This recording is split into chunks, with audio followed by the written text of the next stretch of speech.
етікші. Бұрынғы өткен заманда бір патша болған екен.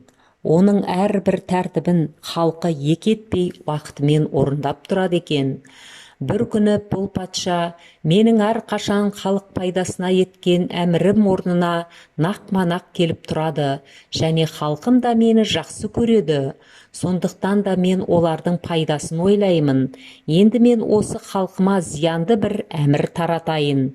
Халқым тыңдап, орнына келтірер ме екен, жоқ келтірмес пе екен деп ойлап уәзірлеріне: халыққа тегіс хабарландырыңдар, ешкім басына пайда қылмасын деп әмір қылады.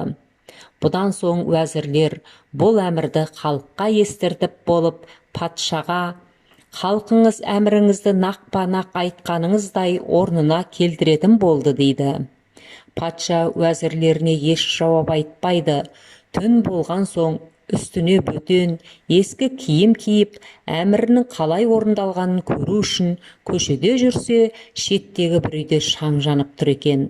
Патша қайыр сұраған кісі болып, шам жанып тұрған үйге келсе, үйдің ішінде бір етікші етік тігіп отыр екен.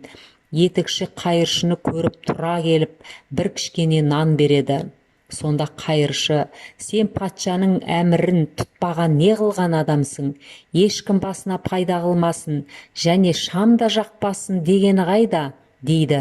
Сонда етікші: сенің онда не жұмысың бар? Сондай әмір қылып отырған патша да ақымақ. Себебі мен жарлы адаммын.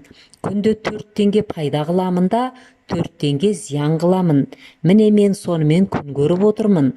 Патша ақылды болса, осыны білер еді дейді.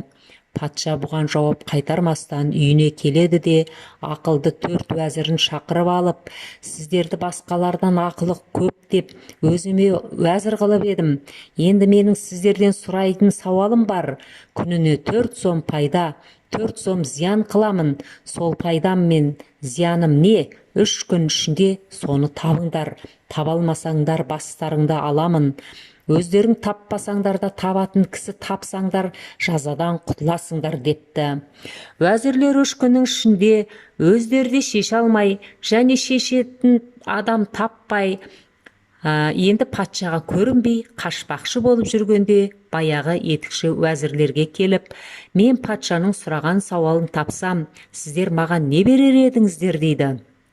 Уәзірлер 4000 діллә бермекші болады. Етікші уәзірлерден 4000 ділләні санап алып, олармен бірге патшаға барады да: тақсыр, мен етік тігіп, әр күн 4 сом пайда, 4 сом зиян қылам. Ол бұлай: 1 сомды қарызға беремін, 1 сомды ескі қарызымды төлеуге беремін, 1 сомды құдыққа тастаймын, 1 сомды әйеліммен екеумізге жұмсаймын депті. Сонда патша: әйеліңмен екеуіңе жұмсаған ақшаға береміз деп түсінеміз, бәріміз де түсінеміз. Қалған 3 сомның жұмсалған орнын анықтап түсіндір депті. Бұл сөзге етікші былайша жауап қайтарыпты: 1 сомды қарызға беремін дегенім, қартайғанда өзімді асырар деп балама беремін. 1 сомды ескі қарызыма беремін дегенім, өзімді жасымда асыраған кәрі әкем мен шешеме беремін. Енді 1 сомды құдыққа тастаймын дегенім, күйеуіне тұрмай қайтып келіп отырған қызым бар, соған беремін дегенім депті. Сонда патша бұл етікші ақылды адам екен деп өзіне уәзір қылған екен.